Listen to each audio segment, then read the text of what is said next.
Hello, and welcome to our impactful projects and planning series. I'm Jamie Asdani.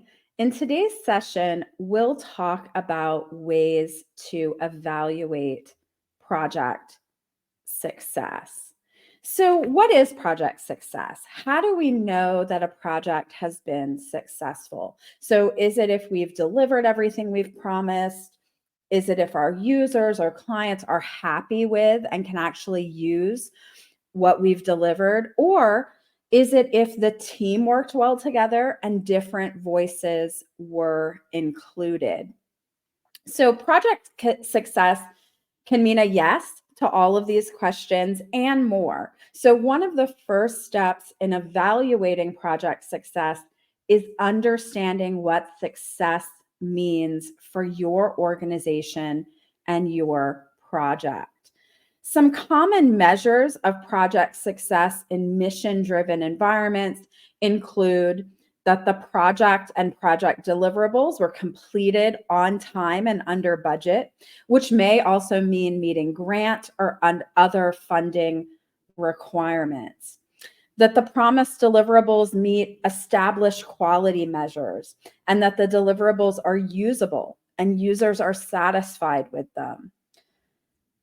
For many projects, we also want to consider whether the deliverables are sustainable. So, did we create a program or service that we can maintain?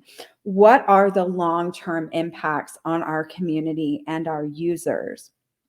We may also want to consider the project itself. So, did we plan well to include all relevant stakeholders? Did we create a collaborative working environment that meets our organization's values? As a project manager, it's often on us to determine which of these measures are relevant and important to our project. Only then are we in a position to evaluate project success. So let's dive into some of these measures, and I'll share 3 ways we can evaluate project success. So, one way is something called earned value management or EVM, which is a common practice in project management for evaluating success during the project timeline. So, now before your eyes glaze over, EVM is actually much simpler than it sounds. It's a big name for what is really a simple concept. And so, essentially, EVM involves setting a baseline for your project's scope, schedule, and budget, and measuring progress throughout the project against those baselines. So it's really just about monitoring whether your project stays within scope, is completed on time, and within budget. Part of EVM best practice includes that if changes need to be made to your scope, schedule, or budget, you have a formal process for making and then communicating those changes. And so I've done a whole session in the past on project scope, but with EVM in mind, we essentially set our baseline during project planning by having a written scope statement that clarifies our project's purpose. We monitor our project to avoid scope creep, making sure we aren't exceeding scope by adding deliverables, features, or elements. And if we do have to make changes to our scope, we rewrite our scope statement and communicate the new scope to our team and stakeholders. Similarly, with schedule, our baseline is our project schedule with those key deadlines and milestones. We monitor these throughout the project to avoid delays. And if we need to make changes to the schedule, again, we want to document those changes and communicate that. Same with project budget. I recently did a session on budgeting that offers a lot more information on creating and tracking project budgets. But our baseline is just that estimated budget.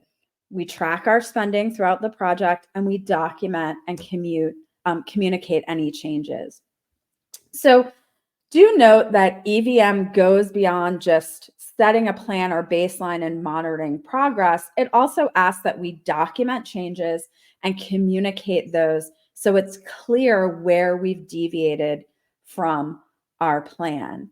The idea with EVM is that you can chart what you expect from the project, monitor how the project is performing against those expectations, and anticipate future performance. So many project management tools will allow you to set baselines for your schedule and budget. And because the tool is already helping you monitor progress, it can show you how far off your baseline or your plan you actually are and what that might mean for future performance in the project.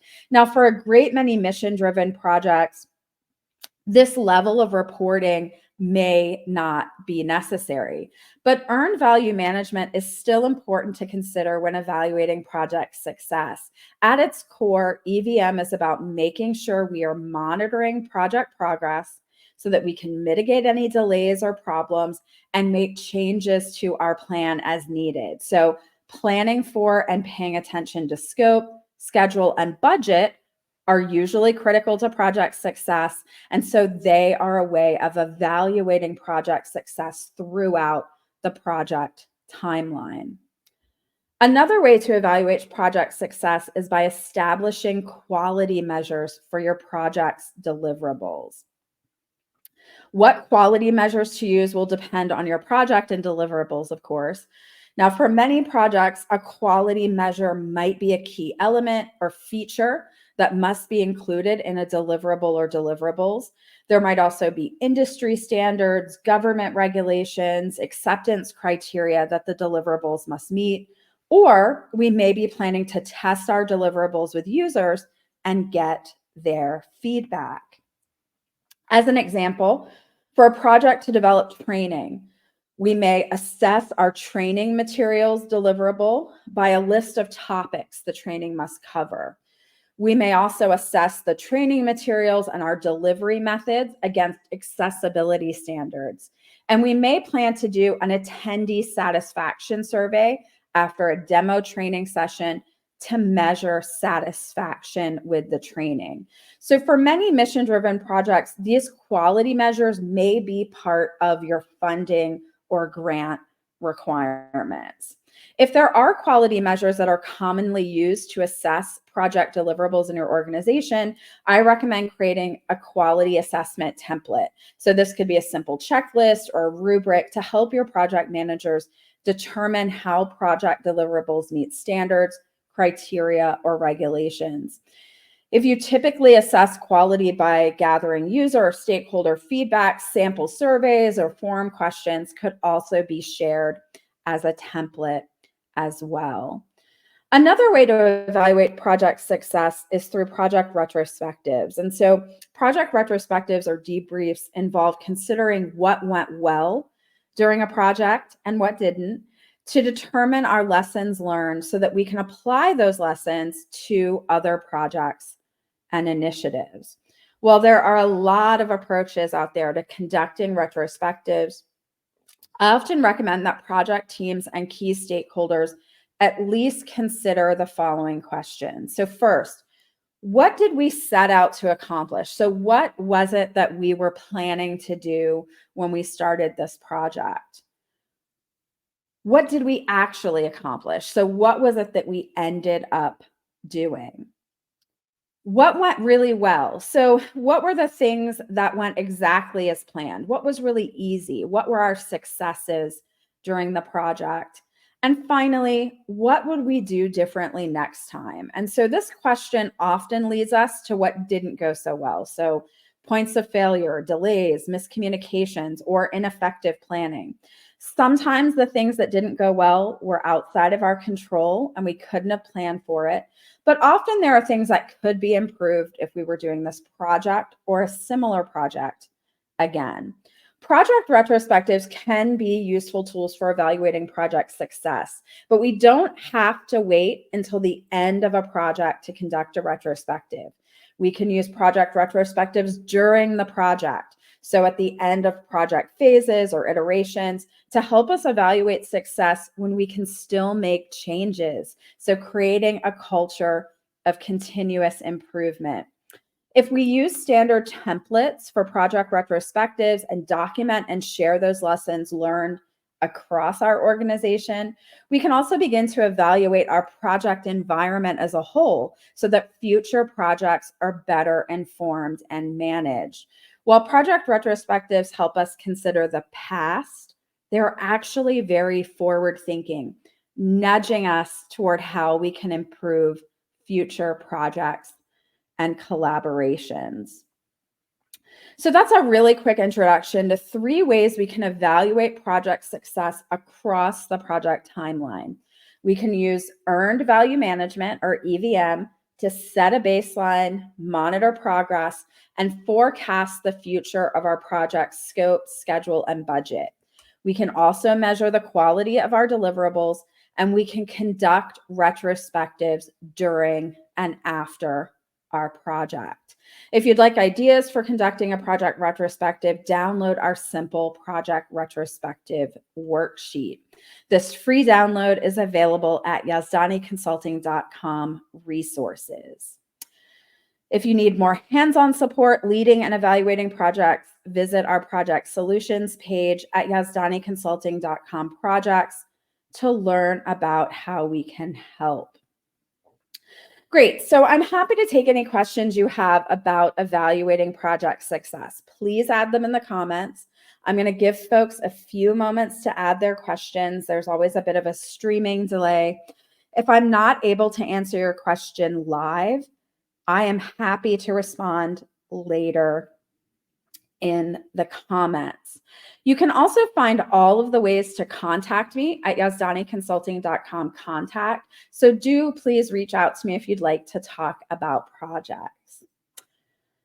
Okay, so a question is, I noticed that some of the ways to evaluate success may occur after a project ends, surveys, sustainability. What's the responsibility of a project manager for what happens after the project? And so this is a really great question. While a project manager may not necessarily be accountable for what happens after a project ends, I do think it's something we absolutely want to consider, especially in nonprofits and other mission-driven environments. If the project is creating deliverables folks are going to use, or we're designing programs that will be ongoing, we really need to be thinking about what happens after the project as we are planning for the project. Beyond kind of delivering quality deliverables, we may want to include training or documentation or some kind of handoff process as a deliverable in our project. We may be in a position to recommend assessments or surveys that folks can use after the project. Okay. Another question is, how do we balance the need for project evaluation, things like retrospectives and surveys, with the ethical considerations of working with vulnerable populations? So this is a really complex question that probably deserves a more complex answer than I have time to give here. But I would really start with thinking about why you want to evaluate project success. Are you doing it to make sure that the project deliverables are usable and valuable? Is it to improve future projects? Both are valid. Both are kind of best practice. But my instinct is that we probably want to be really careful about burdening folks who aren't being paid with the latter type of evaluation. And so I do think including users and user input throughout a project, so not just waiting till the end, can really help us make sure that our deliverables are higher quality and that they're usable. And that's probably a better use of time than kind of only measuring satisfaction and asking folks to give us more time at the end of a project. So great. I would love to hear your thoughts on any of these topics. Feel free to comment or reach out with any additional questions or even share your experiences. So thank you for participating in our Impactful Projects and Planning series. Visit yazdaniconsulting.com IPP to view all of the sessions in the series and learn about upcoming trainings. Thank you.